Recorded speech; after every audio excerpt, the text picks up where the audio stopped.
The Arizona sun in the summer of 1888 was not a star, but a hammer. It beat down on the collection of heat-warped buildings that called itself Dry Creek, cracking the paint on the general store and bleaching the saloon's false front to the color of bone. Red dust, fine as flour, settled in a constant, gritty prelude to a storm that never broke. It coated the tongues of men and seeped into the cracked leather of saddles left too long in the livery. This was a land of survival, where life was measured in the depth of a well and the inches between raindrops. Mara Kiet knew the measure of both. At 29, her face was already a map of the territory, etched with lines of worry and resilience that the sun had deepened. A widow for 2 years, she ran the small horse ranch her husband Thomas had built, his ghost a familiar presence in the creak of the porch swing and the scent of sawdust in the barn.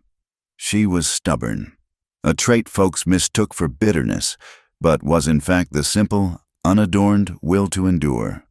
The mortgage papers in the tin box under her bed were a constant, silent weight, the due date looming like a buzzard circling high overhead. She was cinching the saddle on a young filly, her hands sure and calloused.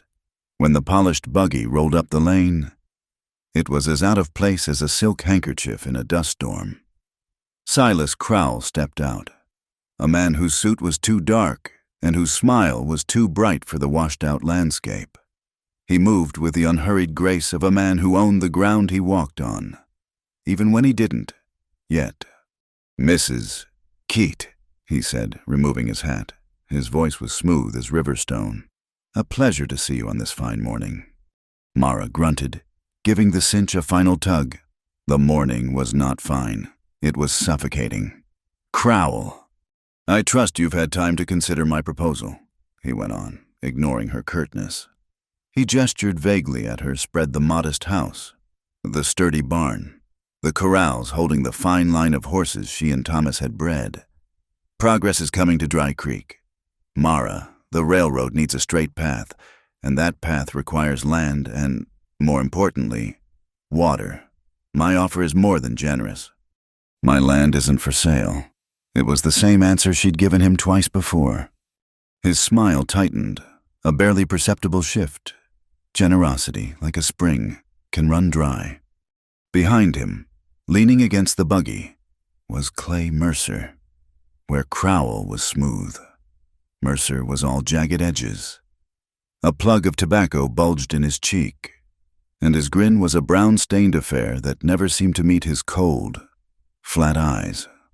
His hand rested, as it always did, near the walnut grip of the Bowie knife sheathed at his belt. He was Crowell's shadow, the physical threat that followed the velvet-gloved one. He spat a stream of tobacco juice that sizzled in the dust, a punctuation mark to his employer's words. Mara felt a familiar chill, cold despite the heat. She turned her back on them, leading the filly toward the training pen. "I've got work to do." The dismissal was clear. She heard the buggy door click shut and the crunch of its wheels turning in the drive. A sound of temporary retreat, not defeat. Later that day, in town for supplies, she saw the stranger. He'd ridden in on a white mare that moved with the silence of a ghost. The man was tall and lean, built of whipcord and patience. He stood by the trough outside the livery, his back to the street, murmuring to his horse, his features. When he turned, were a blend of landscapes, the sharp plains of the Yavapai and the sun-darkened skin of his Mexican forebears. He was a man caught between worlds, belonging fully to neither. A freight wagon rumbled past, and a horse tied to the general store's hitching post shied violently, its eyes rolling in terror. The owner, a portly merchant, swore and yanked on the reins. But the stranger was already moving. He didn't reach for the bridle. He simply stood near the animal's head and spoke. His voice was not a command, but a low, resonant hum, a sound like water running underground. Mara, standing on the mercantile porch, felt the vibration of it more than she heard the words. The horse stopped trembling. It lowered its head, its breathing evening out. The stranger gave its neck a slow pat and walked away, his movements economical and quiet, as if he were trying to leave no trace on the world. His name, she would learn, was Jonah Hale. The first true sign of disaster came with the dawn. Mara went to the well. The stout stone well Thomas had dug with his own hands. The heart of their ranch. The rope felt lighter, the crank turning too easily. The bucket came up with a hollow, wooden clatter, holding barely a gallon of muddy water. A knot of ice formed in her stomach. She lowered it again, faster this time, listening. The splash was faint, distant. The well, which had never failed, not even in the driest seasons, was going dry. She stood staring into the dark opening, the scent of damp earth replaced by a dry, mineral smell of depletion. It was impossible. It made no sense. Panic, cold and sharp, pricked at her. Without water, her horses would die, her ranch would die. She would lose everything. A voice from behind her broke the spell. "Looks like your luck's run out." It was Clay Mercer, on horseback, his tobacco-stained smile glinting in the morning light. He had appeared as silently as a snake. "Just like your well," he drawled, gesturing with his chin toward the stone circle. "A shame, a real shame. Maybe now you'll listen to reason. Mr. Crowell is a patient man, but he won't wait forever." Mara's hands clenched into fists. The implication was as thick and foul as stagnant water. "Get off my land!" Mercer's smile widened. He swung a leg over his saddle, dismounting with a predatory languor. "Now, that ain't neighborly. I'm just here to offer some friendly advice." He took a step closer, his presence an invasion. "The lady asked you to leave." The voice was quiet, yet it cut through the tension like a keen blade. Jonah Hale stood near the corner of the barn, his white mare ground-hitched behind him. He hadn't been there a moment ago. He held no weapon, but his stillness was more unnerving than a drawn gun. Mercer's eyes narrowed. He sized up the newcomer, the half-breed who spoke to horses. Contempt curled his lip. "This ain't your concern, drifter." "It is now," Jonah said, his gaze steady. He didn't raise his voice, but it carried an authority that made Mercer pause. For a long moment, the two men stood locked in a silent contest of wills. The air crackled. Mercer, for all his bluster, was a bully who picked his fights. He glanced from Jonah's unreadable face to Mara's defiant one, and a flicker of calculation crossed his features. He wasn't ready for this, not yet, not. He let out a short, ugly laugh and swung back into his saddle. "You'll learn," he spat, his threat aimed at them both. "You'll both learn." He spurred his horse and galloped away, leaving a cloud of red dust to settle in his wake. Mara's breath came out in a shaky exhale. She looked at Jonah, a silent question in her eyes. "Saw him follow you from town," Jonah said simply, his explanation spare. Men like that are easy to read. He walked to the well and peered down into the darkness, his expression thoughtful. "This is sudden." "Yesterday it was fine," Mara said, her voice tight. "It's never been this low." He straightened up, his eyes scanning the low hills to the north, the direction from which the underground springs fed the aquifer. Water doesn't just disappear. It gets told to go somewhere else. The next morning, driven by his words and her own gnawing suspicion, Mara rode out. She followed the winding, parched bed of the creek upstream. The land was quiet, the only sound the crunch of her horse's hooves on the dry gravel. An hour into her ride, she heard another horse approaching and turned to see Jonah on his white mare. He rode up beside her without a word, falling into pace as if it were the most natural thing in the world. Mara didn't object. She was glad for the company, for the quiet competence he projected. He was the one who saw the signs. His gaze missed nothing, a set of fresh wagon tracks veering off the main trail. A broken branch on a mesquite tree that wasn't caused by wind. The unnatural silence of a stretch of land where there should have been the chatter of quail. He led them off the creek bed, up a gentle rise, and into a shallow, hidden arroyo. And there it was. It was a dam, but not the kind that spanned a flowing river. This one was low, crude, built of quarried rock and rough-hewn timbers, sunk deep into the earth. It was designed not to stop surface water, but to intercept and divert the subterranean flow, the slow, unseen current that fed every well for miles around, including hers. It was a masterpiece of subtle theft, an act of hydrological piracy that would be nearly impossible to prove in a court of law. There were no witnesses, no obvious crime. It was just a structure on a piece of forgotten land, silently choking the life from the valley below. Fresh boot prints, one with a distinctive nick in the heel, littered the dusty ground around it. They rode back to her ranch in silence, the weight of the discovery settling between them. The dam was Silas Crowell's signature, as clear as if he'd chiseled his name on it. He wasn't just buying land, he was manufacturing the thirst that would force people to sell. It was a cunning, cruel strategy. Back in her yard, the oppressive heat felt even heavier. Mara looked at her horses, their coats already dulling. She looked at her house, the porch Thomas had built board by board. The fear of failure was a physical thing, a bitter taste in her mouth. She couldn't fight a man like Crowell alone. The law in Dry Creek was whatever men with money said it was. She was outmatched, outmaneuvered, and running out of time. She turned to Jonah, who was giving his mare water from his own canteen. He was an outcast, just as she was becoming one, a woman alone, a man of mixed blood. They were two people on the fringe, easy for the world to push aside. "I can't pay you much," she said, her voice raw but steady.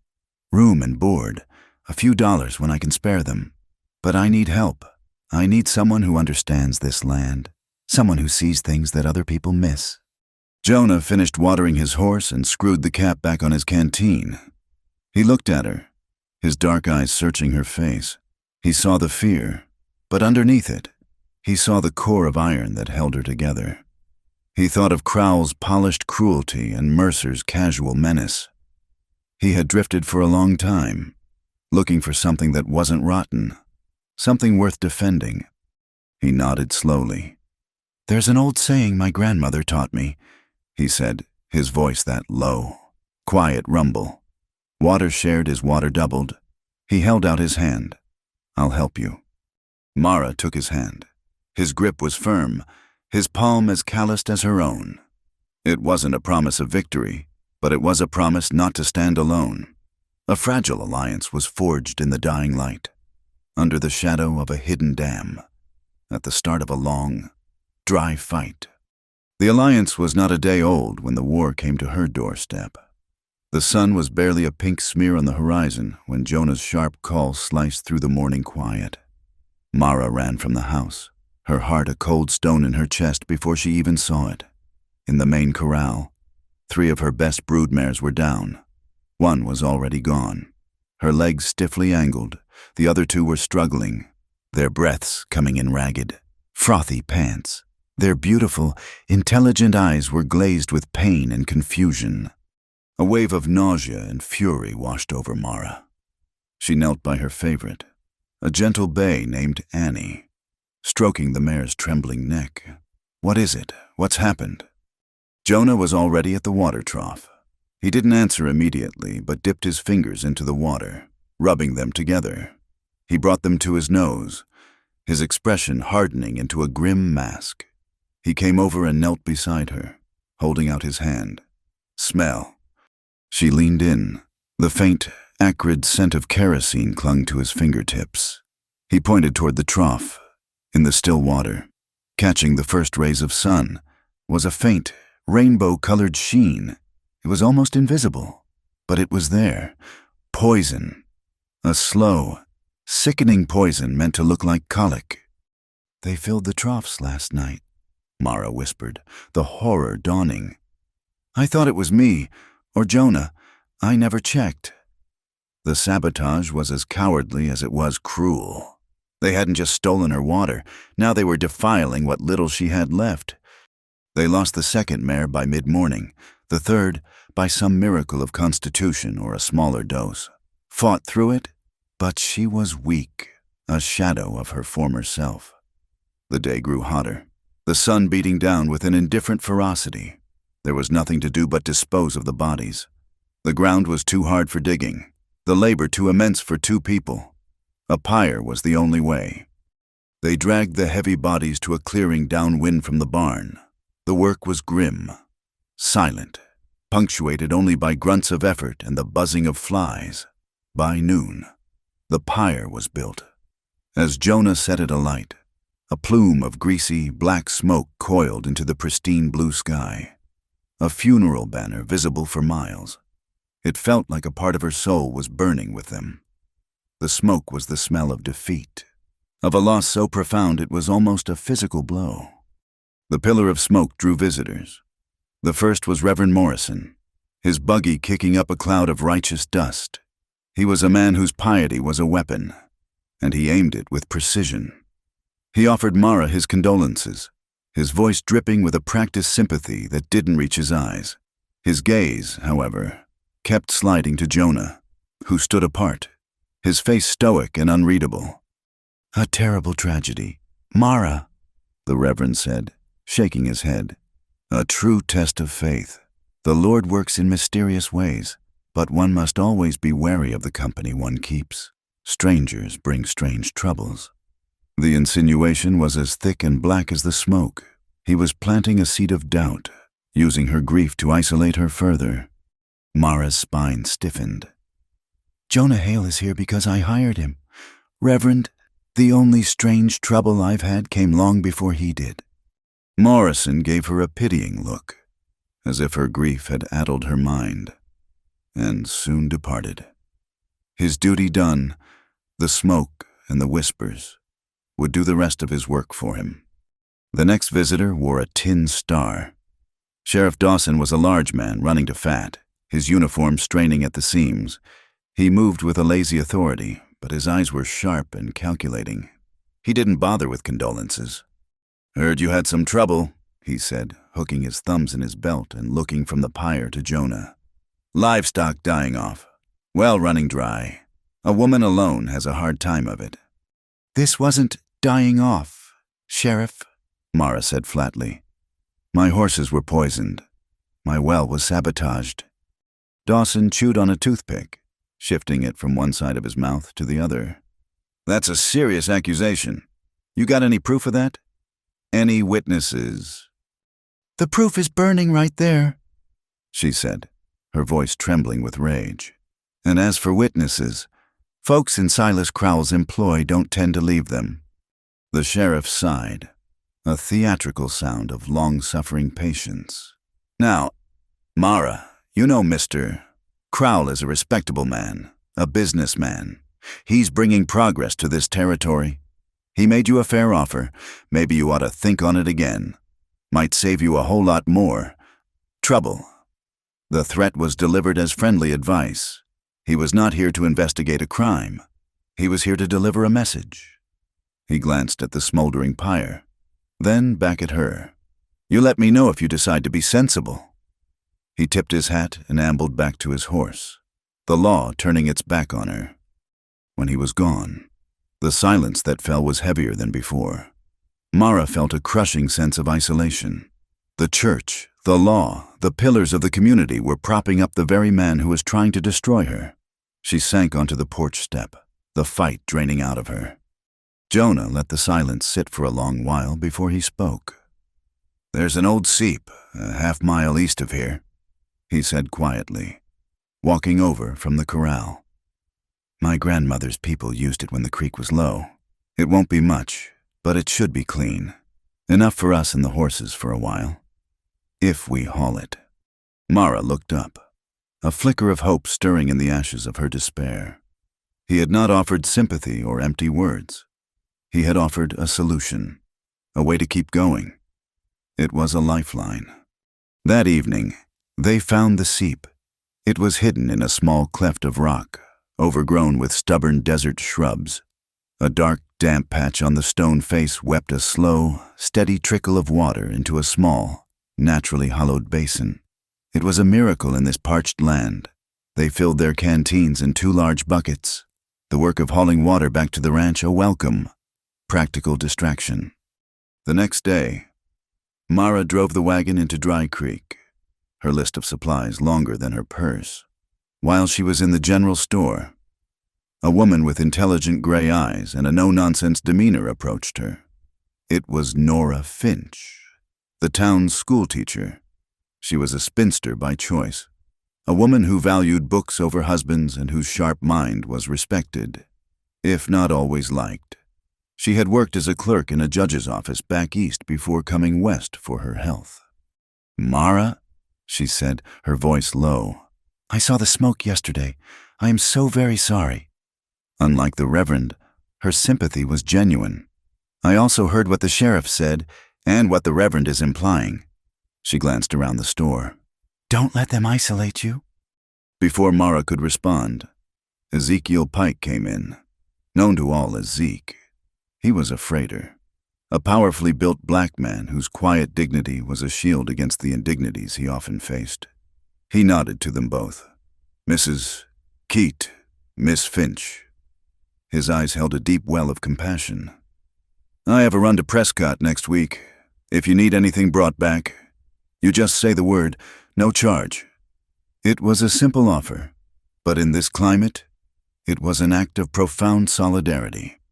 Later, at the Chen family's laundry, which also served as the town's unofficial news center and a small eatery, the quiet network of support grew. While waiting for her things, Mrs.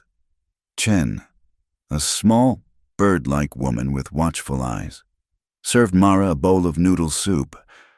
"Mr. Crowell," she said, her voice barely a whisper as she wiped down the counter. "He buy 2 more ranches up north, both along the dry wash.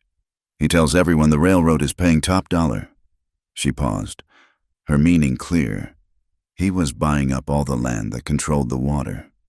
As Mara was leaving, a Yavapai woman named Sarah Two Rivers was coming in, a bundle of herbs in her arms. She stopped and looked at Mara, her dark, knowing eyes seeming to see right through to the bone-deep weariness. "The ground is crying," Sarah said softly, "but it remembers the old paths. The water always remembers." It wasn't advice, but a statement of faith, a reminder of a deeper knowledge that men like Crowell could never possess. Mara returned to the ranch that evening with more than just supplies. She carried with her the small, precious seeds of an alliance. She was not as alone as her enemies wanted her to be. The attack came just after midnight. Mara was jolted awake by a frantic whinnying from the horses. An unnatural, flickering orange light danced against her bedroom window. She grabbed the rifle from beside the door as Jonah burst out of the small bunkhouse, his own Winchester in hand. 3 figures on horseback were at the far end of the corral. One of them had just thrown another torch. It landed on the barn roof, and the dry shingles caught immediately. Flames began to lick at the edges. They were trying to burn her out. Mara raised her rifle, but Jonah put a hand on her arm. "Not yet. Let them get closer." He stepped out from the cover of the porch, a clear target in the firelight. He raised his rifle, but not to his shoulder. He fired into the air. The crack of the shot was a deafening command. It wasn't a panicked shot. It was a deliberate, measured declaration. This far and no further. The riders reined in, startled. They had expected a terrified woman, not a calm, armed man who wasn't afraid to announce his presence. The shot echoed across the silent valley. For a moment, there was a standoff. The only sounds, the crackle of the growing fire and the nervous stamping of the horses. Then, down the lane, another light appeared, a bobbing lantern, and then another, from the opposite direction. A few of her neighbors, the taciturn ranchers who usually kept to themselves, had heard the shot and seen the fire. They were coming, carrying lanterns and buckets, their faces grim in the flickering light. They weren't a posse, but they were a presence. They were witnesses. The sight of the approaching lanterns broke the attackers' nerve. They were thugs, not soldiers, used to terrorizing the weak and isolated. With a shouted curse, They wheeled their horses around and vanished into the darkness. Zeke Pike was one of the first to arrive, his massive frame silhouetted against the flames as he organized a bucket brigade from the precious water they'd hauled from the seep. Nora Finch was there, too, her face smudged with soot, her hands competently passing buckets down the line. Even the Chenz's eldest son had come. The fire was put out before it could take real hold, leaving a charred, gaping hole in the roof as a scar. They stood there afterward, a small, weary group in the dying glow of the embers, the smell of smoke and wet ash hanging in the air. No one said much. They just looked at the damage, at Mara, and at the quiet man standing beside her. They had come. They had chosen a side. Not with words, but with lanterns and buckets of water. The black smoke of the day had been a signal of death and loss, but the small, steady lights of the lanterns in the dark were a signal of something else entirely, a fledgling, fragile hope. The battle for Dry Creek had just begun. In the gray light of dawn, the charred hole in the barn roof looked like a fresh wound. The small group of neighbors had departed hours ago, their silent support a fragile shield against the morning's harsh reality. While Mara surveyed the damage, a cold fury replacing the previous night's fear. Jonah was already moving, his eyes on the ground. He circled the corral, his gait slow and deliberate, a hunter reading a story written in dust. He knelt, pointing, "Here." Mara came over.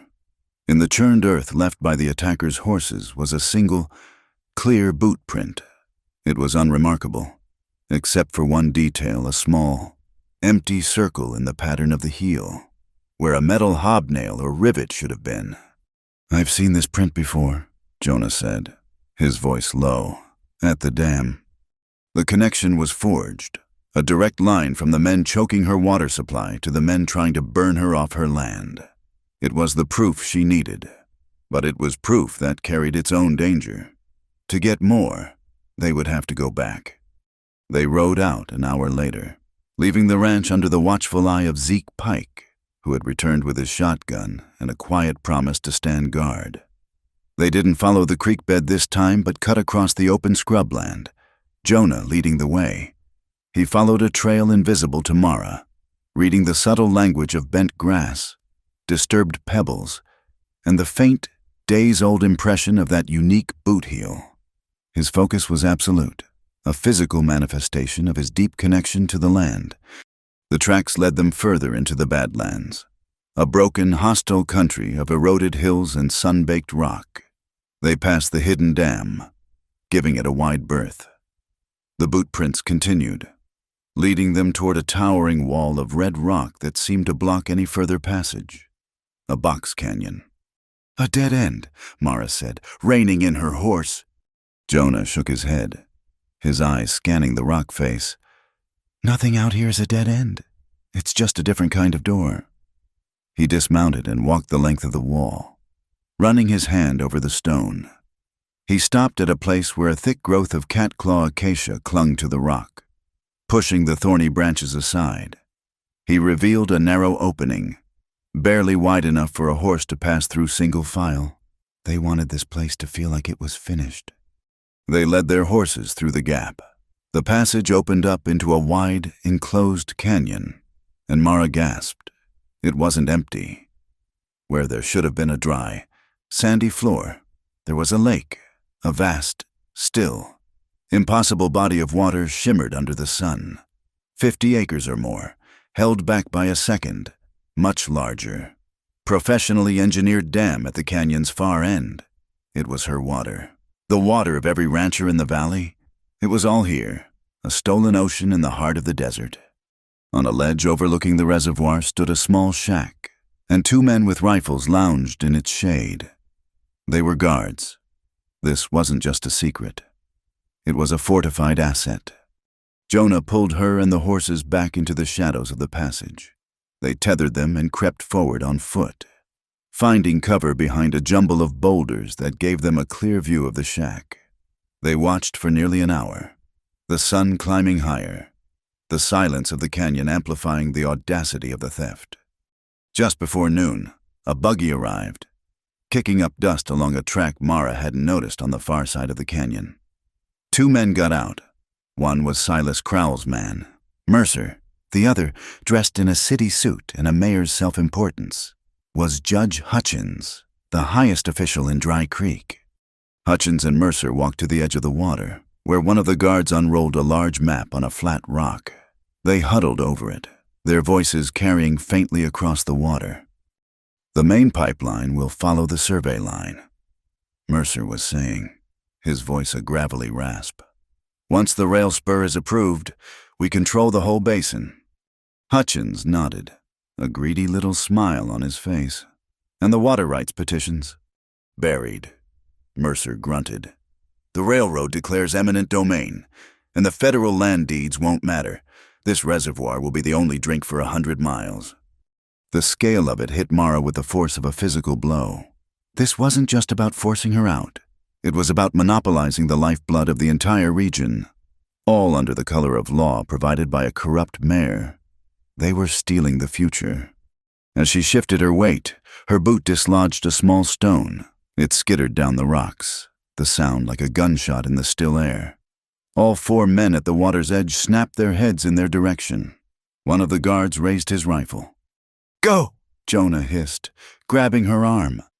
They scrambled back to the horses, bullets whining off the rocks around them. They threw themselves into their saddles, bursting from the narrow passage just as the guards came running. They galloped back the way they came, the sound of hoofbeats behind them growing louder. 2 of the men were on horseback now, in close pursuit. The Badlands that had been a challenge on the way in were now a deadly maze. The pursuers were pushing them, trying to run their horses into the ground. "This way," Jonah yelled, veering sharply into a narrow wash. He was no longer just fleeing. He was navigating. He led her on a dizzying, twisting path through a labyrinth of arroyos he seemed to know by heart. They doubled back, leaped over dry falls, and squeezed through gaps in the rock that Mara would have sworn were impassable. He was using the land as a weapon and a shield, his innate knowledge a powerful counter to their pursuers' raw aggression. After 20 minutes of heart-pounding flight, he led them into a deep, narrow slit canyon and held up a hand. They sat, panting, listening. The sound of their pursuers' hoofbeats faded, lost in the maze. They had escaped. They returned to the ranch exhausted, dust-caked, but with a terrible clarity. That evening, their small band of allies gathered in Mara's kitchen. Nora Finch, Zeke Pike, and Mr. Chen sat around the table, their faces grim as Mara and Jonah recounted what they had seen. Nora, the schoolteacher, transformed before their eyes. She became the law clerk she once was, her mind sharp and analytical. She took out a pencil and a sheet of paper. "This changes everything," she said, her voice crisp. "This isn't a local dispute anymore. That dam and that reservoir are almost certainly on federal land. That makes this a federal crime." She began to make a list. "To build a case, we need 3 things. First, proof. We need a proper survey to confirm the location. We need sworn testimony. And we need physical evidence." She looked at Mara. "That kerosene you smelled? We need a sample from your trough and a sample from the soil near the dam. We need to link them. And anything else, a button, a lost tool, anything that places Crowell's men at the scene." "The boot print," Jonah said quietly. "The one with the missing rivet." "Yes," Nora said, her eyes gleaming. "That's exactly the kind of thing we need. Specific, identifiable." As she spoke, a frantic scratching came from the back door. Mara opened it to find a boy of about 15, his face pale and his eyes wide with fear. It was Tommy Morrison, the Reverend's son. "I'm sorry to bother you, Mrs. Keat," he stammered, twisting his hat in his hands. "I'm not supposed to be here. My father, he had Mr. Crowell over for supper. He took a deep, shuddering breath. I heard them talking. They're angry you put out the fire. Mercer said he's going to finish the job tonight. He said he's bringing 12 men. They're going to burn the barn. Then the house. The news fell like a stone into the quiet room. Tonight, 12 men. Zeke Pike stood up, his chair scraping on the floor. Then they'll find us ready. The next hour was a blur of frantic, purposeful activity. The ranch was no longer a home. It became a fortress. Guided by Zeke's practical knowledge and Jonah's strategic sense, they prepared for a siege. Zeke strung wires along the fence lines, dangling tin cans filled with pebbles that would rattle at the slightest touch. He and Mr. Chen dug shallow pits on the main approaches and filled them with boards bristling with sharpened nails. Jonah took Mara to the hayloft, pointing out the best fields of fire, showing her how to brace her rifle for a steady shot. They weren't just defending a building. They were defending their lives, their future. The air was thick with the unspoken understanding that this night would change everything, if they survived it. The attack came an hour before dawn. Announced by the frantic, clattering chorus of the tin can alarms, dark shapes were moving in the gloom, coming from 3 sides at once. A torch arced through the air, landing on the barn roof near the patched section. Zeke Mara yelled, and the bucket brigade, already in place, sprang into action. Gunshots erupted from the darkness. Glass shattered in the kitchen window. Mara, positioned in the hayloft, felt a tremor of fear, but it was quickly burned away by a cold, steady resolve. She sighted on a muzzle flash near the corral and squeezed the trigger. A man yelled in pain and surprise. Beside her, Jonah fired with calm, deadly efficiency. Not to kill, but to drive them back. To make every foot of ground they gained a costly victory. The fight was a chaotic swirl of shouting, gunfire, and the desperate struggle against the flames. Mercer's men were numerous, and they were determined. But Mara's small group was just as determined, and they were fighting for something more than a paycheck. Just when it seemed they would be overwhelmed, a new sound joined the fray, the rumble of a heavy wagon and the thunder of more horses. Up the lane came Zeke's freight wagon, with Zeke himself driving it like a war chariot. And behind him were others, at least 10 more men from Dry Creek, drawn by the sound of the sustained gunfire. Had come. They were armed, and they were no longer hiding their allegiance. They formed a line, adding their firepower to the defense. Seeing their numbers suddenly and unexpectedly matched, Mercer's men faltered. Their attack lost its momentum. This wasn't the easy job they had been promised. Mercer shouted a furious order to retreat, and as quickly as they had come, the attackers melted back into the darkness. Silence fell, broken only by the hiss of water on the smoldering barn roof and the ragged breathing of the defenders. The first pale light of dawn crept over the horizon, illuminating the scene. The yard was littered with spent cartridges and discarded torches. They had stood their ground, and this time, the community had stood with them. They were bruised, exhausted, and their home was scarred. But they were not broken. They had survived the night, and in doing so, had won the right to fight another day. The days that followed the battle were quiet, but it was the heavy, listening quiet of a lull in a storm, not the quiet of peace. The air itself felt tense, stretched thin. Then the wind turned, and the sky in the west turned a bruised, yellow-brown. A dust storm, one of the great ones, was coming for a day and a night. It scoured the landscape. Red dust, thick as smoke, blotted out the sun, seeped through every crack in the walls, and forced all life to a standstill. Inside the small ranch house, the world shrank to the flickering circle of a lantern's light. It was a time of forced intimacy and introspection, the silence broken only by the howl of the wind and the grit of dust underfoot. The storm broke just before dawn on the 3rd day. When Mara stepped outside, the air was miraculously clean, washed and new. The rising sun struck a world that seemed to have been scrubbed raw, the colors of the desert sharp and vibrant.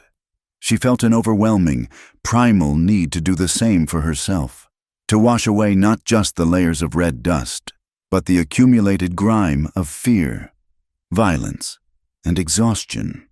The memory of the fight, the smell of gunpowder and burning wood, clung to her like a shroud. She didn't go to the main well, the public heart of the ranch.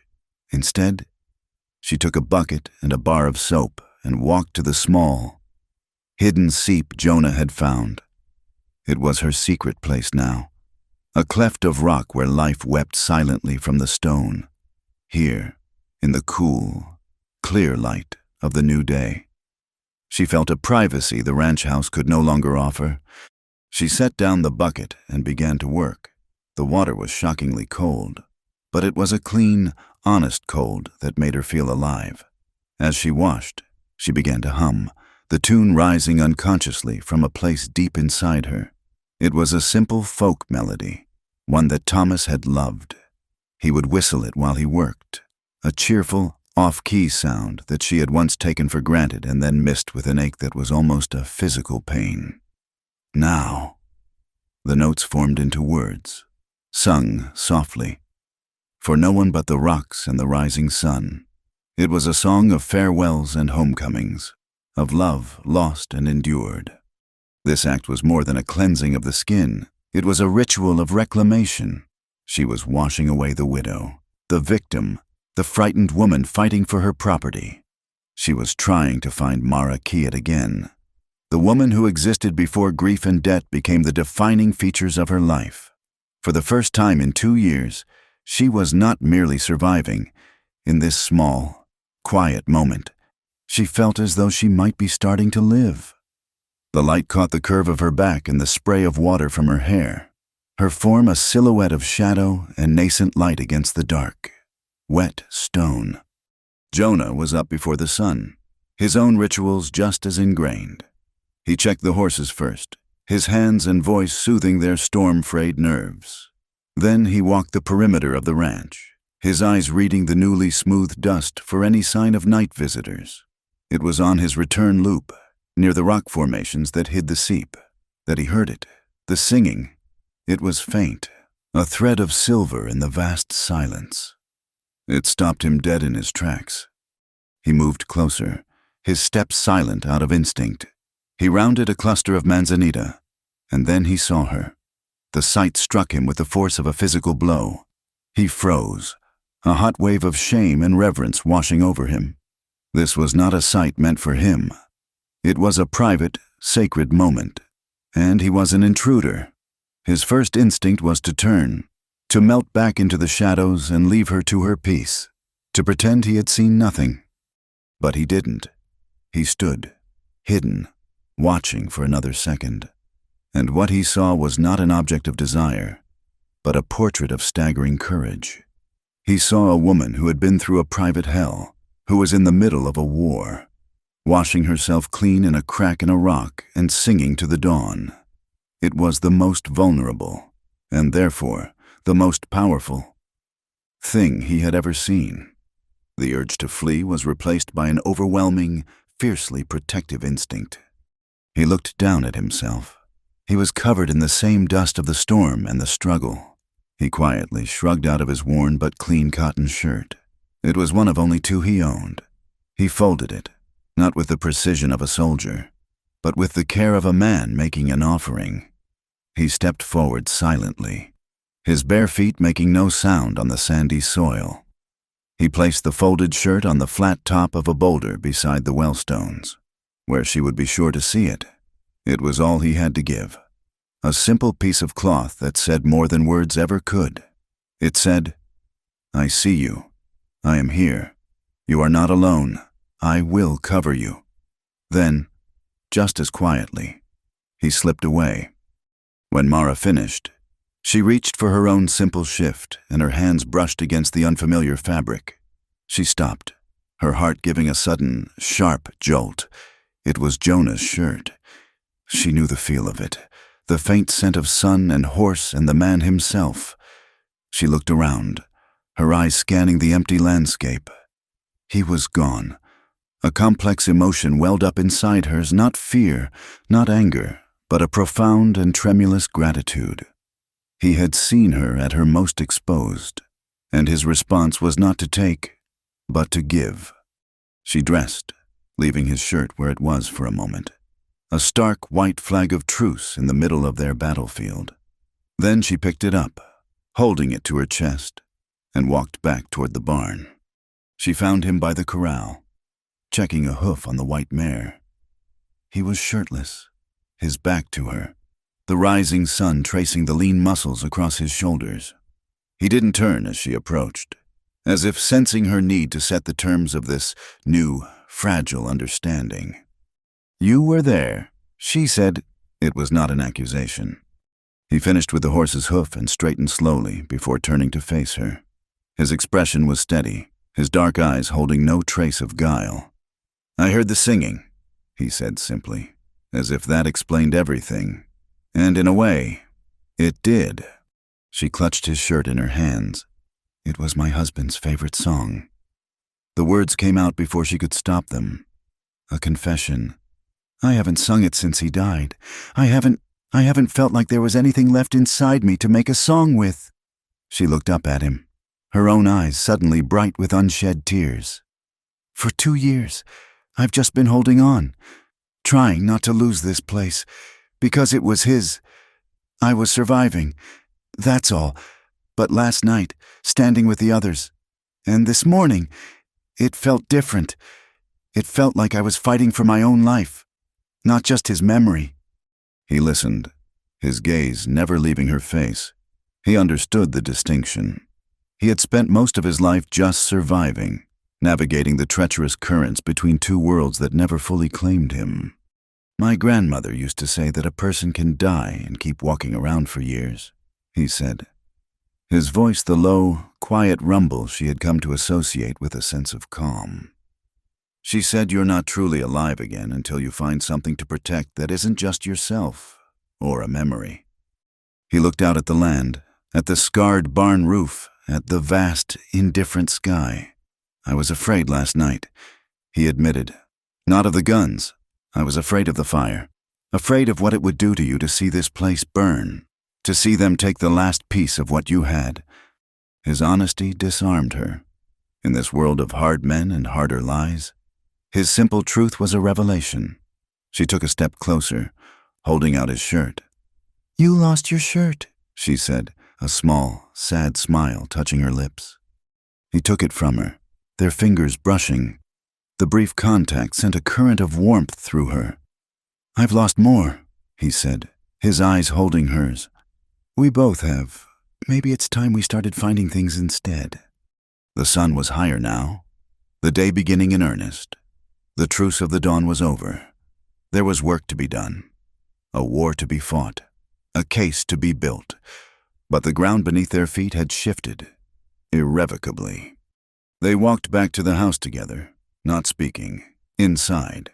The kitchen was filled with the warm, golden light of morning. The air was still and peaceful. All the fear, the exhaustion, the years of lonely grief, and the days of desperate fighting culminated in a single, unspoken need. He reached for her, and she went into his arms without hesitation. It was not an embrace of passion, but of profound relief. It was the embrace of two shipwrecked survivors who had finally found a shore. She rested her head against his bare chest, feeling the steady, solid beat of his heart. His arms were strong and sure around her, holding her as if he were protecting her from the entire world. It was a promise, silent and binding. Tomorrow, and the day after, would still be a battle. The fight was far from over, but as they stood together in the quiet kitchen, holding on as the world came back to life, they knew they would not be facing it alone. The quiet that settled over the Keat Ranch was one of purpose, not peace. In Mara's kitchen, which had become their command center, Nora Finch laid out the strategy. Her pencil moved across a hand-drawn map of the territory, her voice crisp and clear, cutting through the weariness. "The evidence is compelling," But it's worthless until it's in the right hands, she stated, tapping the spot she had marked for Prescott. Judge Lawrence Brennan. He's a federal judge, appointed out of Washington. He's tough, by the book, and has no love for the kind of land and railroad monopolies Crowell is building. He is our only chance. Zeke Pike, his massive arms crossed over his chest, looked at the map. The main road to Prescott goes right through Devil's Canyon. It's the only way for a wagon or buggy. They'll be watching it. A turkey shoot. It was a stark assessment, and everyone knew it was true. To travel that road would be suicide. For a moment, the hope that had bloomed in the aftermath of the fight seemed to wither. They will watch the road, Jonah said, his quiet voice drawing all eyes. They will be looking for a wagon, or 3 riders trying to move fast. He looked at Zeke. Your freight wagon is known. If you were to make a run for Devil's Canyon, and make it look good, they would take the bait. Zeke's expression didn't change, but a slow nod of understanding passed through him. He would be the decoy. A dangerous, almost certainly violent, mission. I can make it look good, he said, the simple words a testament to his immense courage. And us, Mara asked, looking at Jonah. There is another way, he said, a hesitation in his voice she had never heard before. An old trail. A Yavapai trail. Through the high country. It's not on any map. It's hard, and it's dangerous. But no one will be looking for us there. He paused, and she saw the conflict in his eyes. He was offering to share something that was not just a path, but a piece of his heritage, a secret of his people. It was a profound gesture of trust. Nora felt a knot of anxiety tighten in her stomach. The law was her territory. Mountains and hidden trails were not. For a moment, she questioned the path they were on. Was this the way justice was meant to be pursued, with decoys and secret journeys, like fugitives? She looked at Mara's determined face, at Jonah's quiet strength, and she pushed the doubt aside. The law was a set of rules, but courage was what gave it life. I can ride, she said, her voice firmer than she felt. The plan was set. At dusk, Zeke rumbled out of the ranch in his heavy wagon, 2 of the other ranchers riding with him, armed and ready. They made no attempt at stealth, their lanterns swinging, the wagon wheels crunching loudly in the twilight. They were the performance, designed to draw the predator's eyes. An hour later, under the cover of a moonless, star-dusted sky, Mara, Jonah, and Nora slipped away from the ranch on horseback, heading not for the road, but for the dark, serrated silhouette of the mountains. The trail was more a suggestion than a path, a route read by Jonah through the language of rock formations and the alignment of stars. They climbed steadily, leaving the familiar desert floor for a high, lonely world of stone and silence. By midday, they entered a wide, shallow valley that stopped them all in their tracks. The ground was littered with the sun-bleached bones of animals, lying where they had fallen over countless generations. They were not signs of violence, but of a natural, final peace. My people call this the Valley of White Bones, Jonah said softly, his voice full of a quiet reverence. It is a sacred place, a place of endings, and of passing through. We leave the bones where they lie. They remind us that all journeys end, and to treat the path with respect. They rode through the valley in silence, the clink of their horses' hooves a small, intrusive sound in the profound stillness. Mara felt the weight of history around her, the countless lives that had passed this way, and her own struggle seemed to become part of a much older, longer story. The ambush came in the late afternoon. They were navigating a narrow ledge, a sheer drop on one side and a steep cliff face on the other. The crack of a rifle from above shattered the silence. A spray of rock exploded from the cliff face, inches from Mara's head. "Get down!" Jonah yelled, already sliding from his mare. They flattened themselves against the rock wall as more shots rained down, pinning them high above. Nestled in the rocks were 3 men, Mercer's men. The decoy had not been enough. They were trapped. There was no going forward or back. The ledge offered no cover. Below was a fatal drop. Jonah's eyes scanned the cliff face above him. It was steep, almost sheer, but it was not impossible. It was laced with cracks and handholds. A vertical puzzle. "I'm going up," he said, his voice tight with urgency. "Cover me!" "You can't," Mara breathed, the idea seeming like madness. "It's the only way." He looked at her, his gaze intense. "Remember what I showed you? Don't just fire. Aim. Make them keep their heads down." Before she could argue, he was moving. He found his first handhold and began to climb, moving with a fluid, desperate grace, a shadow against the red rock. Mara's fear was a cold knot in her stomach, but Jonah's words cut through it. She crawled to a small outcrop that gave her a sliver of cover, braced her rifle as he had taught her, and took a steadying breath. She found a target, a patch of rock just above one of the riflemen, and fired. The bullet screamed off the stone, and the man ducked back. Nora, huddled nearby, had drawn her small pistol, adding its less effective but still distracting shots to the effort. Mara had found her rhythm. This was not the panicked firing of a victim. It was the calculated work of a defender. She spaced her shots, forcing the ambushers to stay low, giving Jonah precious seconds to climb. She saw him moving, a testament to sheer will, finding holds where none seemed to exist. He was halfway up, then 2/3. One of the riflemen grew bold and leaned out to take a clear shot at the climber. Mara saw the movement, swung her rifle, and fired without thinking. The man cried out, not in pain but in surprise, as his rifle was knocked from his hands, clattering down the cliff face. He scrambled back out of sight. The moment was all Jonah needed. He hauled himself over the final ledge, landing among the remaining 2 men. It was over in seconds. The fight was swift and brutal, a flurry of motion she could barely follow, ending with one man fleeing and the other surrendering to Jonah's cold fury. They made their way to Prescott, arriving after dark.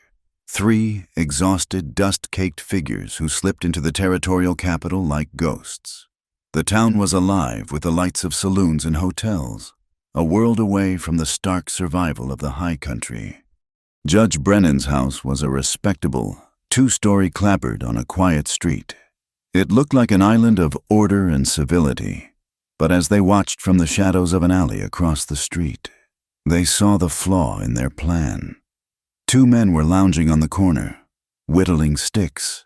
They looked like idle drifters, but they never strayed far, and their eyes constantly swept the street, always returning to the judge's house. They were watchdogs. Despair, cold and bitter, washed over Mara. To have come so far, to have risked so much, only to be stopped at the very doorstep of justice. As they debated what to do, the front door of the house opened. A woman came out carrying a small basket. She walked to a small garden at the side of the house and began picking herbs in the gathering dusk. She was of middle age, with a calm, composed face. "We have to try," Nora whispered, her lawyer's resolve overriding her fear. She stepped out of the alley and walked across the street. The 2 men on the corner straightened up, their whittling forgotten. Nora approached the woman in the garden. "Excuse me, ma'am," she said, her voice steady. "I was told I might find Mrs. Brennan here." The woman looked up, her eyes sharp and intelligent. "I am Elizabeth Brennan. Can I help you?" "My name is Nora Finch. My friends and I have urgent business with the judge. It concerns water rights and federal land." She spoke the words clearly, a coded message. Elizabeth Brennan's gaze flickered for a fraction of a second toward the men on the corner, then back to Nora's earnest, travel-stained face. She saw the desperation, but she also saw the integrity. She made a decision. "The judge is very busy," she said, her voice carrying for the benefit of any listeners. "But my hydrangeas are wilting. Perhaps you could help me with a bucket of water from the cellar." She turned and led the way to the side of the porch, where a low, latticed door was set into the foundation. She opened it, revealing a set of steep stone steps leading down into darkness. She nodded for Nora to fetch Mara and Jonah. They slipped across the street, one by one, and descended into the cool, earthy-smelling dark of the root cellar. Elizabeth followed them down, closing the door behind them. "My husband has been expecting something like this," she said, her voice a low whisper in the dark. The whispers about Silas Crowell have grown too loud to ignore. "Follow me." She lit a small oil lamp and led them through the cellar, past shelves of preserves and sacks of potatoes, to a thick wooden door at the far end. She opened it, and they stepped out of the darkness and into a sanctuary. They were in Judge Brennan's study. The room was lined with books from floor to ceiling, the air filled with the scent of leather and old paper. A fire crackled in the hearth. It was the very picture of law, of order, of civilization. Judge Brennan sat behind a massive oak desk, a formidable man with a stern face and eyes that seemed to see everything. He looked at the three disheveled figures who had just emerged from his cellar, and his expression was one of severe skepticism. "Elizabeth," he said, his voice a low growl, "what is the meaning of this?" "These people need to speak with you." "Lawrence," she said calmly, and they could not use the front door. Nora stepped forward, her exhaustion falling away, replaced by a fierce, focused energy. She placed her hand-drawn map on his desk. "Judge Brennan, my name is Nora Finch. This is Mara Keat and Jonah Hale. We have come to report a series of federal crimes being committed in the Dry Creek Basin." For the next hour, they laid out the entire story. Nora presented the legal framework, her arguments precise and logical. Mara gave her testimony, her voice clear and strong as she recounted the poisoning of her horses and the attacks on her ranch. Jonah spoke of the dam, the reservoir, and the meeting he and Mara had witnessed between Mercer and Mayor Hutchins. They presented the soil samples, the drawing of the unique boot print, and Nora's meticulously compiled list of witnesses and events. Judge Brennan listened in absolute silence, his steepled fingers pressed to his lips, his eyes never leaving their faces. When they were finished, the only sound in the room was the crackle of the fire. The judge sat motionless for a long time, his expression unreadable. Then he slowly lowered his hands and looked at the map, at the evidence of a conspiracy of greed and corruption that reached into the heart of his jurisdiction. A cold, hard anger settled in his eyes. He had seen enough. He opened a drawer, took out a sheaf of official documents, and dipped a pen in an inkwell. His pen flew across the paper, the scratching sound filling the room. He wrote out an injunction, freezing all of Silas Crowell's assets. He penned an arrest warrant for Crowell and Mercer. And he wrote a federal order, authorizing the immediate deployment of a United States Marshal to Dry Creek to enforce the warrants and dismantle the illegal dams. He finished writing, sprinkled sand on the ink to dry it, and then took out a stick of red wax and a heavy brass seal. He melted the wax with a candle, dripped a pool of it onto the bottom of the order, and pressed the seal firmly into it. The image of the federal eagle, sharp and clear, was embedded in the wax. It was the full weight and power of the United States government. It was justice, finally given a voice and a sword.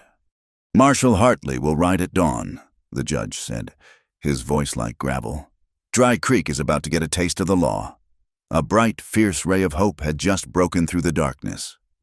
The ride back to Dry Creek was different. They were no longer fugitives navigating secret paths, but an official party, escorted by the long arm of the federal government. Marshal Caleb Hartley rode at their head, a man carved from the same hard country he was tasked with taming. He was lean and weathered, with a graying mustache and eyes that had seen too much to be surprised by anything. He rode with an economy of motion that spoke of a lifetime in the saddle, and he listened to their story on the journey with a grim, professional silence.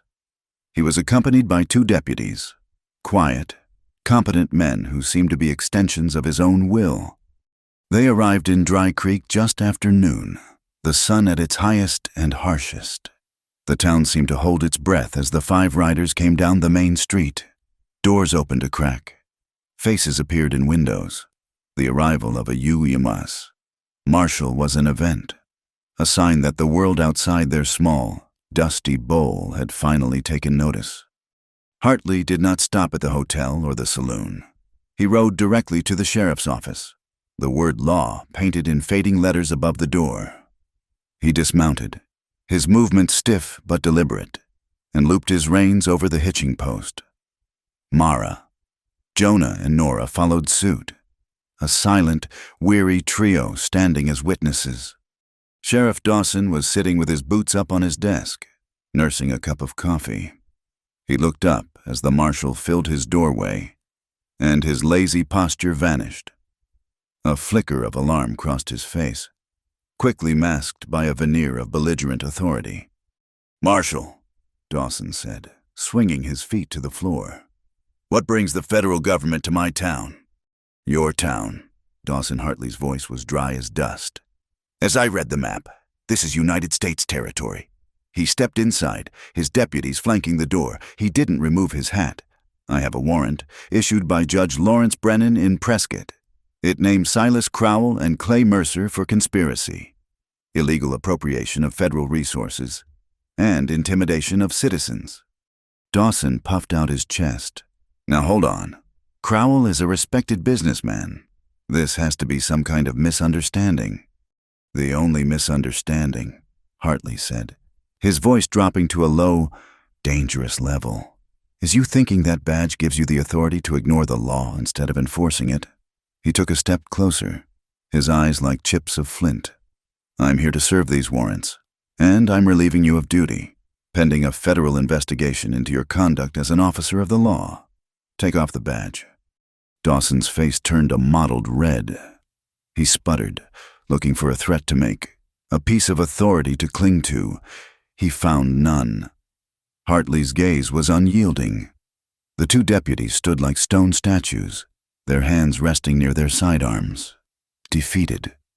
Dawson slowly, clumsily, unpinned the tin star from his vest and laid it on the desk with a clatter. It looked small and cheap without the man's bulk behind it. "You'll be hearing from my lawyer," Dawson blustered. "I imagine I will," Hartley said, turning his back on him. He looked at Mara, Jonah, and Nora. "Now, let's go find Mr. Crowell." They found him in the dining room of the Grand Hotel, holding court at a table with Mayor Hutchins. He was in the middle of a story, a fine cigar in one hand, a glass of whiskey in the other. He looked up as the marshal entered, a brief flicker of annoyance on his face at the interruption. Hartley walked directly to his table. Silas Crowell. "I am," Crowell said, his tone suggesting the marshal should already know who he was. "And you are?" "U.S. Marshal Caleb Hartley. I have a warrant for your arrest on federal charges." The cigar smoke froze in the air. Mayor Hutchins seemed to shrink in his chair. Crowell's charming smile didn't falter, but it became a brittle, glassy thing. "Marshal, there must be a mistake. This is absurd." "The only absurd thing is how long you thought you could get away with it," Hartley said, pulling the warrant from his coat. He began to read in a clear, carrying voice, the legal language echoing through the suddenly silent dining room. He detailed the charges: the illegal dam, the reservoir, the conspiracy to defraud the government and the citizens of the territory. As Hartley read, something inside Silas Crowell broke. The mask of the sophisticated businessman, the bringer of progress, shattered. His face twisted into a sneer of pure, undiluted contempt. He wasn't looking at the marshal anymore. He was looking past him, at the faces of the townspeople who had begun to gather in the doorway, drawn by the commotion. "This is her doing," he snarled, pointing a trembling finger at Mara. "That stubborn, dirt-scratching widow and her half-breed stable hand, you people." His voice rose, filled with venom. "You'd rather choke on dust than see this territory prosper. I offered you a future, and you stand there with your mouths open like witless cattle. You think this lawman will save you, he'll be gone in a week. But the thirst will remain. I own the water, I am the law here." His tirade was cut short as one of Hartley's deputies stepped forward and clamped a hand on his shoulder. Crowell was hauled to his feet, his dignity gone, his fine suit suddenly looking like a costume. When Hartley led him out of the hotel and onto the main street, the real surprise was waiting. The street was not empty. It was not a mob, yelling for blood. It was something far more powerful. On both sides of the street, in a silent, orderly line, stood the people of Dry Creek. Zeke Pike was there, his powerful frame radiating a quiet strength. The Chen family stood together, their faces composed and watchful. Sarah. Two Rivers was there, her gaze ancient and knowing. And beside them were the other ranchers, the merchants, the blacksmith, the doctor, the very people Crowell had dismissed as cattle. They did not shout, they did not jeer, they simply stood. They formed a human wall, their presence a silent, collective judgment. Their silence was a roar of defiance, a statement that they were a community, not a collection of victims. They watched as the man who had tried to strangle their town was led away, his power broken not just by a federal badge, but by their own unified will. Back in the sheriff's office, Marshal Hartley officially took their statements, with Nora Finch acting as their legal counsel, her knowledge and precision impressing the veteran lawman.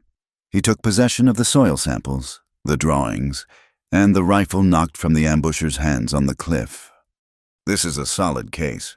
Miss Finch," he said, carefully packing the evidence, "Judge Brennan will see this through." He then unrolled a map of the basin, this dam in the Box Canyon. "My orders are to see it dismantled immediately. I'll take a deputy and some blasting powder and see to it tonight. The sooner that water is flowing back where it belongs, the better." A wave of profound relief washed through the room. It was the beginning of the end. The water was coming back. The feeling did not last. An hour later, as the sun began to dip toward the horizon, a rider galloped into town, his horse lathered and stumbling. It was Tommy Morrison, the Reverend's son, his face pale with terror. He half fell from the saddle, running toward the sheriff's office. "Marshal, Marshal," he cried, bursting through the door. "It's Mercer. He got away. He wasn't in town when you made the arrest. He and a dozen men. They rode to the Miller place, north of here." Hartley grabbed the boy by the shoulders. "Easy, son. What happened?" "They burned it," Tommy sobbed, his words tumbling out. "They burned the house, the barn, everything old man Miller and his wife. They barely got out. Mercer, he told them this was a message. He said the marshal's law ends at the town line, and he poured oil in their well. He said from now on, he was the only water law in this territory." The news hit the small room like a physical blow, sucking the air out. The victory of the afternoon turned to ash. Mercer was not fleeing. He was waging a new war, a scorched earth campaign of terror. He was a cornered animal, lashing out with mindless, destructive fury. Crowell had been a predator, but Mercer was a plague. Marshal Hartley's face hardened into a mask of cold iron. The order to blast the dam was forgotten, replaced by a more immediate and deadly priority. He looked at Jonah, at his deep knowledge of the land. He looked at Mara, at the grit and fire in her eyes that he had seen in the best soldiers. "He won't stop with the Miller place," Hartley said, his voice flat and hard. "He'll try to burn out anyone who stood against him. He'll poison every well he can find." He turned and looked out the window at the setting sun, which was painting the sky in colors of blood and fire. The legal battle was over, but the real war, the fight for the soul of Dry Creek, was about to begin. "He thinks he can hide in the Badlands," Hartley said, his hand resting on the grip of his Colt. "He thinks he can outrun the law." He looked back at Jonah and Mara, his gaze a binding promise. "We go after him at first light. We hunt him down." The posse rode out in the bone-white light of a false dawn. There was no talk, only the rhythmic creak of saddle leather and the soft thud of hooves in the dust. Marshal Hartley led, flanked by his 2 deputies. Behind them rode Mara and Jonah, their face set and grim. They were not just a posse, they were an instrument of justice, honed to a fine, sharp edge. Jonah rode slightly ahead, his eyes not on the horizon, but on the earth. He was the reader of the land, and Clay Mercer's gang had written a brutal, careless story across it. They left a trail not just of hoofprints, but of broken sagebrush, of panicked jackrabbits, and of a subtle, lingering scent of fear and violence. They followed the path of the burned-out Miller Ranch, a black scar on the landscape that still smelled of ash and loss. The trail led them steadily north, away from civilization, toward the jagged, broken teeth of the mountains. By the second day, the trail was unmistakable. It led to a place of ghosts, the abandoned ruins of Fort Buchanan. The old cavalry post sat in a high, defensible basin, its adobe walls crumbling, its parade ground choked with weeds. It was a skeleton of authority, a perfect lair for a man like Mercer, who now believed himself to be the only law. They reined in a mile out, taking cover in a rocky arroyo. Hartley studied the fort through a pair of field glasses. "He's got lookouts on the ramparts," he said, his voice a low growl. "At least 2. We try a direct approach, and they'll pick us off before we get halfway there." They were discussing their grim options when Jonah went still. His gaze was fixed on the fort, but his eyes were distant, looking inward. He was seeing not the crumbling walls, but a memory. A story told to him as a boy by a Yavapai elder. "There's another way in," he said, his voice pulling them all from their thoughts. "The soldiers built the fort on top of a natural spring. They channeled it, dug a cistern, but the spring still runs. There's a water gate, an outflow culvert on the far side of that ridge. It runs underground, right into the center of the fort." His gaze met Hartley's. "It will be narrow and dark, but it will get us inside their walls." A new plan formed, sharp and dangerous. Hartley would take his deputies and the handful of ranchers who had joined them, including Zeke Pike, and circle around to the main gate. They would be the visible threat. The hammer. Mara and Jonah would be the scalpel. They would go through the water gate and strike from within. They separated. A silent clasp of hands between Zeke and Mara, the only farewell. Jonah led her on a wide, circuitous route to the far side of the ridge that sheltered the fort. There, hidden by a thicket of thorny mesquite, was the opening. It was a low, stone-lined arch, dark and uninviting, from which a mere trickle of water seeped. "Ready?" he asked, his eyes searching hers in the gloom. She gave a single, firm nod. Fear was a cold stone in her gut, but her resolve was hotter. They moved into the tunnel, leading their horses at first, but the roof quickly grew too low, and they had to leave the animals tethered just inside the entrance. They continued on foot, crouching, the darkness absolute. The only sounds were the drip of water, the scuttling of unseen things, and their own ragged breathing. It was a claustrophobic, suffocating journey, a descent into the earth. It felt like they were walking through a grave, and Mara clutched the pistol at her side, its wooden grip a solid, comforting reality. Jonah moved ahead, one hand on the damp wall, guiding them with a certainty that seemed to come from the earth itself. After what felt like an eternity, a faint gray light appeared ahead. They had reached the cistern. The tunnel opened into a large, stone-lined basin in what had once been the fort's central courtyard. They emerged slowly, blinking in the pre-dawn light, like creatures born from the underworld. The fort was stirring. Men were moving around a campfire, their voices rough with sleep. They had an air of sloppy confidence, believing themselves safe in their stronghold. Jonah and Mara slipped into the deep shadows of a ruined barracks, their movements silent. From the far side of the fort, a single rifle shot cracked the morning silence. It was Hartley's signal. Chaos erupted. The men at the fire scrambled for their rifles, their attention fixed on the main gate, where Hartley and his men now appeared, laying down a covering fire. Now, Jonah breathed. They broke from cover, a two-person flanking attack that caught Mercer's men in a devastating crossfire. The surprise was total. Men who had been focused on the frontal assault suddenly found themselves under attack from behind. Panic set in. Mara moved with a cold, focused clarity. She was no longer just a rancher. She was a survivor who had been forged into a fighter. She saw Clay Mercer emerge from what must have been the commander's quarters, his face a mask of rage and disbelief. He saw her at the same moment, and a snarl of pure hatred twisted his features. He raised his pistol and fired, the bullet whining past her ear. She dove behind a stone trough as he ran for the cover of a set of crumbling stone steps leading to the ramparts. This was it, the final confrontation. She came out from behind the trough, her own pistol steady in her hand. "It's over! Mercer!" she yelled, her voice ringing out across the courtyard. He laughed, a raw, ugly sound. "It's over when I say it is. Lady." He fired again, and she felt a sharp sting as a sliver of stone from the trough grazed her cheek. She ignored it, firing back, her shot forcing him up the steps. It became a deadly dance. She advanced from cover to cover on the ground while he retreated up the stone steps, both of them firing, the shots echoing off the crumbling adobe walls. Then, her pistol clicked on an empty chamber. Mercer's tobacco-stained grin was a victory flag. He leveled his gun for the final shot.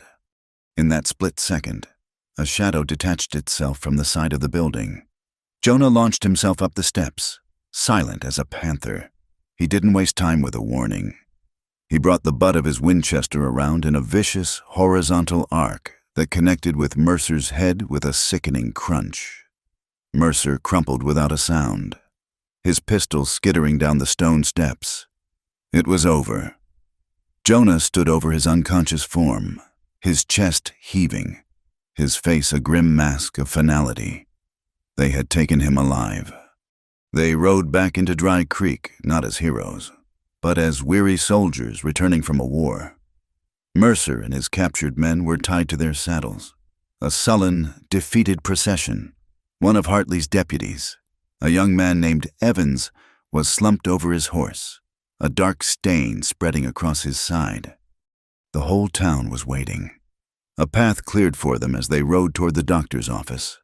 Doc Evans, a man who had spent the better part of the last few years in a whiskey-fueled haze since losing his wife, met them on the porch. His hands were trembling, but his eyes, for the first time in a long time, were clear. "Bring him in here," he said, his voice raspy but firm. For 2 hours, the town held its breath. People stood in the street outside the doctor's small surgery, their faces etched with worry. This was no longer about Mara Keyet. It was about one of their own, a lawman wounded in their defense. Finally, the door opened. Doc Evans emerged, his shirt stained, his face pale with exhaustion, but he stood straighter than he had in years. "The bullet is out," he announced to the silent crowd. "He's lost a lot of blood, but he's strong. He'll live." A collective sigh of relief rippled through the street. In saving the deputy, the town felt that Doc Evans had, in some small way, saved himself and a piece of their own fractured community. That evening, Marshal Hartley fulfilled the final part of his orders. He rode out to the Box Canyon with his remaining deputy and 2 ranchers who knew how to handle blasting powder. Just as the sun set, a low, rumbling boom echoed across the valley. It was more than a sound. It was a feeling, a tremor that ran through the very ground, the thunder of liberation. Mara and Jonah stood on the porch of her ranch house and felt it. They looked at each other, and for the first time in months, the exhaustion in their faces was replaced by a profound, bone-deep sense of peace. The water did not return in a flood. The next morning, Mara's well was still low, but when she lowered the bucket, the splash was closer. The water she drew a little less muddy. The earth was healing, But like any deep wound, it would take time. The underground streams, the lifeblood of the valley, were beginning to flow back to their old, true paths. The real change was in the people. The following day, Zeke Pike arrived not with a shotgun, but with a wagon full of lumber to help patch the barn roof. He was followed by Mr. Chen and his sons, who began clearing the debris from the yard without being asked. Nora Finch arrived with seedlings from her own small garden, and she and Mara spent the afternoon on their knees, planting a small patch of vegetables near the house, an act of faith in the future. They were no longer just neighbors. They were a community, reborn from the ashes of conflict, ready to rebuild, together. The Prescott Courthouse was a temple of carved wood and stern law, a world away from the dust and desperation of Dry Creek. Yet, in the polished witness box, Mara Keats' testimony brought the grit of that struggle into the heart of the proceedings. She spoke with a clear, steady voice, not of grand legal principles, but of poisoned horses, of a well-run dry, of the terror of watching flames lick at the roof of her home. The true battle, however, was fought by Nora Finch. The quiet schoolteacher stood before Judge Brennan's bench, and in the formal setting of the court, she was transformed. Her arguments were not fiery, but they were forged in iron. She laid out the evidence with a schoolteacher's precision and a lawyer's unassailable logic. She spoke of federal land statutes and riparian rights, but at the heart of her argument was a simple, powerful idea, one that resonated in the hearts of every farmer and rancher in the territory. "Water, Your Honor," she said, her voice ringing with a conviction that filled the silent courtroom, "is not a commodity to be hoarded by the wealthy and the powerful. It is not a weapon to be used to starve a community into submission. In this land, water is life itself. It is a resource held in common trust. To allow one man to steal it is to allow him to steal the future from everyone." When she was finished, a stillness settled over the room. Judge Brennan, his face as impassive as granite, looked from Nora's earnest face to the sneering confidence of Silas Crowell. The verdict, when it came, was swift and absolute. Silas Crowell was found guilty on all federal charges. Clay Mercer, his face a sullen mask of disbelief, was sentenced to 20 years of hard labor at the territorial prison. But Judge Brennan went further, in a landmark ruling that would be talked about for decades. He declared the water of the Dry Creek Basin to be a public trust. It will not be administered by the whims of capital or the threats of bullies. He thundered, his voice a gavel in itself. It will be managed by the people who depend on it. He then officially decreed the formation of the Dry Creek Water Committee, its members to be elected by the landowners of the basin, to ensure the fair and equitable distribution of the water for all time. Justice had not only punished the guilty, it had empowered the innocent. 6 months later, the Kiet Ranch was unrecognizable. The scars of the attacks had healed, and the place was bustling with a life and energy it had never known before. The occasion was the first annual Gathering of Waters, a community celebration of the harvest and the return of life to the valley. Mara moved through the crowd, a quiet, confident smile on her face. Her ranch had become the unofficial center of the new Dry Creek. On a large board nailed to the barn wall, a schedule was posted, detailing the rota for drawing water from the main aquifer, a system overseen by the newly elected committee. There were no disputes. The paper, penned in Nora Finch's elegant script, was a covenant, a promise they had all made to each other. She saw Zeke Pike by his new portable forge, hammering a glowing piece of iron into a hinge for a new headgate. He had opened his own blacksmith shop in town, and his skill was in demand across the valley. The sound of his hammer was the sound of rebuilding. Near the porch, young Tommy Morrison was deep in conversation with a surveyor from Prescott. His brow furrowed in concentration as he learned the science of measuring the land and the flow of water, preparing to be the guardian of the next generation's resources. At a small table, Mr. Chen was handing out fresh copies of a single-sheet newsletter. It was called The Water Ledger, a weekly accounting of well levels, rainfall, and committee decisions, ensuring that the community's most precious asset was managed in the clear light of day. In the main corral, a different kind of lesson was taking place. Jonah stood in the center of the dusty circle with a young, unbroken colt. There was no rope, no bridle, no force. He simply stood, his presence a calm, inviting question. He moved with a slow, deliberate grace, speaking in the low, murmuring tones the horses understood better than words. He was not breaking the horse's spirit. He was entering into a partnership with it. This was his art, the practice of gentling, and he was teaching it now to a small, rapt audience of other ranchers. Mara watched him, a deep, abiding love swelling in her chest. They were partners in every sense of the word. Together, they were creating a new line of horses, bred not just for strength and stamina, but for the intelligence and temperament to work in the kind of partnership Jonah was demonstrating. It was a new way of thinking, a new way of being in the world. Later that afternoon, a small delegation of Apache rode in. They were led by an old man whose face was a beautiful, intricate map of a long life.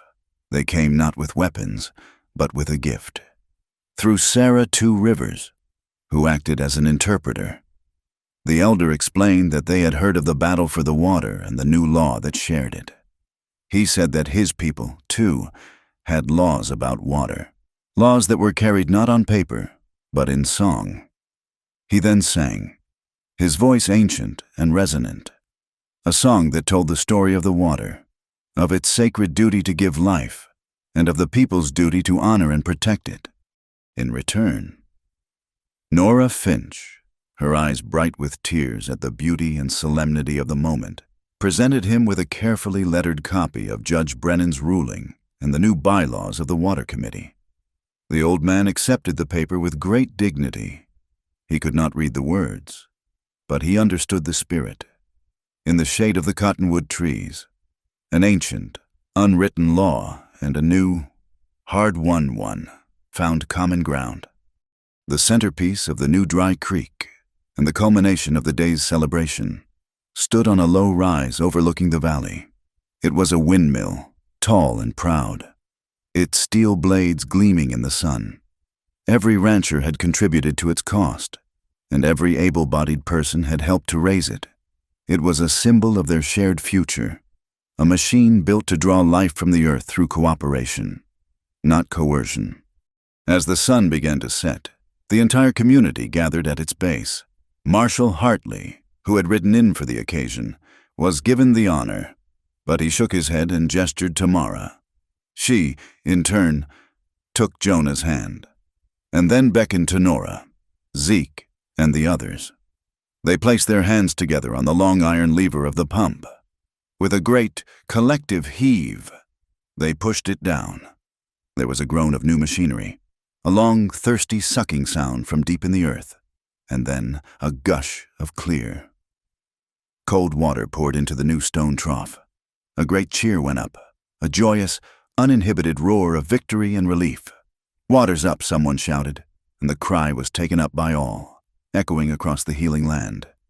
Later that night, when the last of the guests had departed and a profound, peaceful quiet had settled over the ranch, Mara and Jonah walked hand in hand to the top of a small, sandy hill behind the house.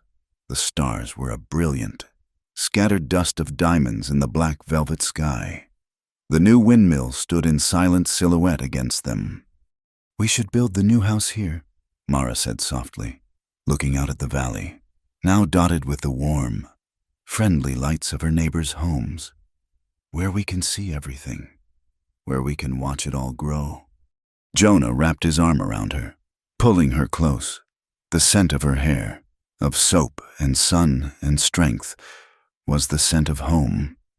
He had drifted for so long, a man between worlds, and had finally found his place, not on a map, but in the heart of this resilient woman and the community they had helped to save. "This is a good place," he said, his voice a low rumble. They stood in comfortable silence for a long time. watching the stars. The great struggles were over, but the small, daily work of living and building remained. They both knew there would be other droughts, other hardships, but they would face them together. "The water," Mara whispered, more to the night than to him, a renewal of a vow. "It will always be shared." Hope, they had learned, was not a roaring flood that swept all troubles away. It was a quiet, steady, underground stream that, with courage and community, had finally reached the sun. Thank you for listening to our story. We invite you to comment with where you're listening from so we can all connect, and please subscribe to our channel Wild West Night. Like this video, and press the hype button to help this story be heard by more people.